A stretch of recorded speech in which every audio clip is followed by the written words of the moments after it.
So Srikanth గారు, మీరు కూడా గతంలో ఓయూ నుంచే స్టూడెంట్గా ఉన్నారు.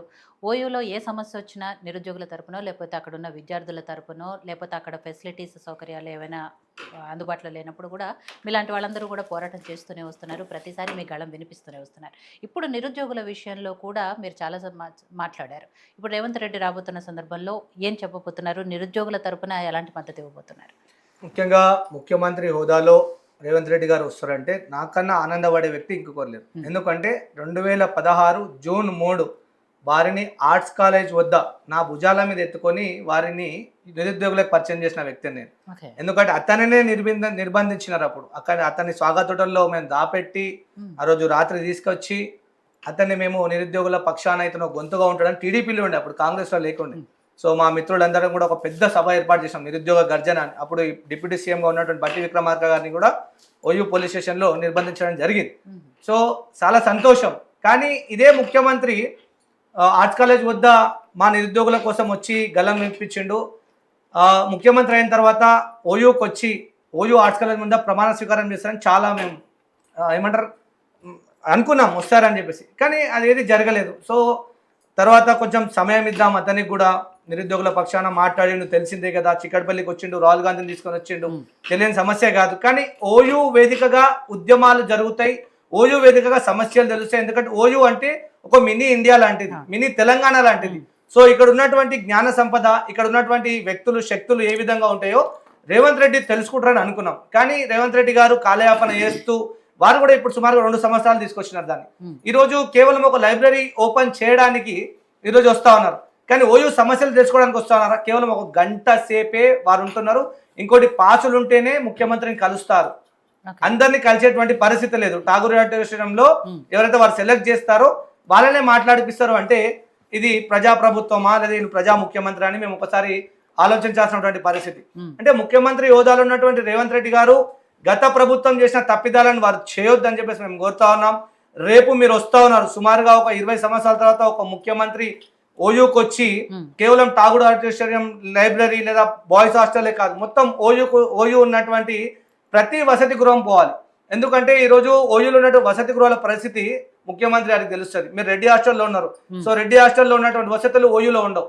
ఎందుకంటే రెడ్డిలు చాలా మంది కొంచెం పలుకుబడి ఉన్న వాళ్ళు, మీకు మంచి వసతులు ఉండొచ్చు. కానీ ఎస్సీ ఎస్టీ బీసీలు ఉండేటువంటి ఓయూలో ఎలాంటి పరిస్థితులు ఉన్నాయో మీరు అక్కడికి వస్తే తెలుస్తుంది. మొన్న మీరు అమీర్పేట్ లాంటి స్లమ్ ఏరియాకి వెళ్ళినారు. సో ఈరోజు ఓయూలో ఉన్నటువంటి ప్రతి హాస్టల్కి మీరు వెళితే మీకు విద్యార్థుల యొక్క సమస్యలు తెలుస్తాయి. అలాగే ఈరోజు రిక్రూట్మెంట్ చేయాల్సినటువంటి ప్రొఫెసర్ పోస్టులు ఎన్ని ఉన్నాయి, దాని యొక్క శుభవార్త కూడా మీరు చెప్పాలి. ఎందుకంటే గతంలో హైట్రిక్గా ప్రొఫెసర్ పోస్టులను చేసినటువంటి చరిత్ర కాంగ్రెస్కి ఉంది. 89, 2007, 2013లో కూడా వాళ్ళే వేశారు.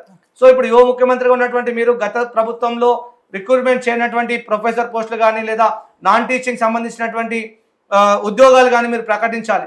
మీరు ఒక్క గంట కాదు, సుమారుగా మీరు సాయంత్రం వరకు ఓయూలో ఉండాలి. రోజంతా ఆ రోజు ఓయూలోనే నిద్రించాలని మేము కోరుకుంటా ఉన్నాం. తద్వారా మీకు సమస్యల మీద అవగాహన వస్తే సమస్యలను పరిష్కరించిన వారు అవుతారు. లేదు కేవలం రాజకీయం కోసమే నేను వస్తా ఉన్నాను, యూనివర్సిటీ విద్యాలయం మచ్చుక చేసుకోవాలి, స్థానిక సంస్థల్లో ఎలక్షన్స్ ఉన్నాయి, సో అందుకే నేను వస్తా ఉన్నాను, సో వీళ్ళని ఇంప్రెస్ చేసుకుంటే కేసీఆర్కి వ్యతిరేకంగా వీళ్ళు కొట్లాడతారు అని చెప్పేసి మీరు రాజకీయం చేయడానికి వస్తే మాత్రం మేము ఊరుకునే లేదు. ఎందుకంటే ఎంకి చావు సుబ్బి పెళ్లికి అన్నట్టు రేపు మీకు ఈ యొక్క సామెతను కూడా వాడాల్సి వస్తుంది. మరి మీ యొక్క పర్యటన రేపటి దినం మీ యొక్క పదవికి గండం అవుతుంది. ఎందుకంటే విద్యార్థులతో పెట్టుకున్నటువంటి పరిస్థితి, ఎంత పెద్ద నాయకులు కిందికి జారారో అనేది చరిత్ర చెప్తున్నటువంటి నిజం. కాబట్టి ముఖ్యమంత్రి గారు సానుకూలంగా ఓయూకు వచ్చి విద్యార్థుల యొక్క ప్రతి సమస్యని పరిష్కరిస్తారని, అలాగే విద్యార్థులకు రావాల్సినటువంటి 78 కోట్ల ఉస్మానియా యూనివర్సిటీకి సంబంధించినటువంటి నిధులని, బకాయిలను కూడా విడుదల చేస్తారని మేము ఆశిస్తా ఉన్నాం. ఎందుకంటే విద్యాశాఖ మంత్రి హోదాలో ఉన్నారు మీరు, ముఖ్యమంత్రి హోదా ఒకవైపు, విద్యాశాఖ కూడా మీ దగ్గర ఉన్నది. కాబట్టి విద్యాశాఖపై పూర్తి అవగాహనతో ఓయూకు రావాలి, విద్యార్థుల యొక్క సమస్యని పరిష్కరించాలి. లేకపోతే రేవంత్ రెడ్డి గారిని మళ్ళీ ఓయూకు రానియమని చెప్పేసి ఈ ముఖంగా తెలియజేస్తా ఉన్నాం. దత్తాత్రేయ, ఇక్కడ 21వ తారీఖు సరే ముఖ్యమంత్రిగా రేవంత్ రెడ్డి గారు ఉస్మానియా యూనివర్సిటీకి వెళ్తున్నారు. ఏం చెప్తారు? నిరుద్యోగులకు ఏమైనా చెప్తారా, లేకపోతే యూనివర్సిటీకి సంబంధించిన అంశాలు ఏమైనా చెప్తారా? ఇవన్నీ కూడా రకరకాలుగా చర్చకు వస్తున్నాయి. సో బీఆర్ఎస్ పార్టీ కూడా నిరుద్యోగుల తరపున మద్దతు ఇస్తుంది, ఈ ప్రభుత్వాన్ని డిమాండ్ చేస్తుంది 2 లక్షల ఉద్యోగాలు ఇవ్వాలి అని. కాబట్టి ఇప్పుడు రేవంత్ రెడ్డి వెళ్ళబోతున్న సందర్భంలో బీఆర్ఎస్ పార్టీ ఏం చెప్పదలుచుకుంది? దానికంటే ముందు కూడా గతంలో 2 సార్లు అధికారంలోకి వచ్చిన బీఆర్ఎస్ పార్టీ, ముఖ్యమంత్రిగా ఉన్న కేసీఆర్ గారు కూడా ఏ రోజు యూనివర్సిటీకి వెళ్ళిన దాఖలాలు లేవు. ఎందుకంటే ఉద్యమ టైంలో అక్కడ విద్యార్థులు కానివ్వండి ఎలా సపోర్ట్ చేశారు, ఎన్ని త్యాగాలు చేశారు, ఎన్ని ఆత్మ బలిదానాలు జరిగాయో తెలుసు కాబట్టి ఆ పునాదుల మీద ఇవాళ తెలంగాణ ఏర్పడిన పరిస్థితుల్లో ముఖ్యమంత్రిగా ఉన్నప్పుడు ఆయన ఎందుకు యూనివర్సిటీకి వెళ్ళలేదు అన్న ప్రశ్న అక్కడ ఉత్పన్నం అవుతుంది. ఎందుకంటే వీసీలు కూడా నియమించలేదు. 2 సార్లు అధికారంలో ఉన్నప్పటికీ నాకు తెలిసి ఒక్కసారే వీసీల నియామకం చేపట్టారు. ఆ విషయంలో కూడా అప్పుడు విద్యార్థులు గొడవ చేశారు కాబట్టి ముందు దానికి సమాధానం చెప్పి తర్వాత ఇప్పుడు రేవంత్ రెడ్డి గారిని ఏం అడగబోతున్నారు అనే విషయం చెప్పండి. సో ఫస్ట్ ఆఫ్ ఆల్ మీకు యోయో టీవీ ప్రేక్షకులకు ప్యానల్లో ఉన్నటువంటి మిత్రులకు గుడ్ ఈవినింగ్ అండి. నిరుద్యోగుల గొంతుకగా ఉన్నటువంటి యోయో టీవీ యాజమాన్యాన్ని మీ యొక్క ఏమంటారు మీ యొక్క కృషిని, ఎందుకంటే ప్రతిసారి నిరుద్యోగుల సమస్యని ప్రజల ముందుకు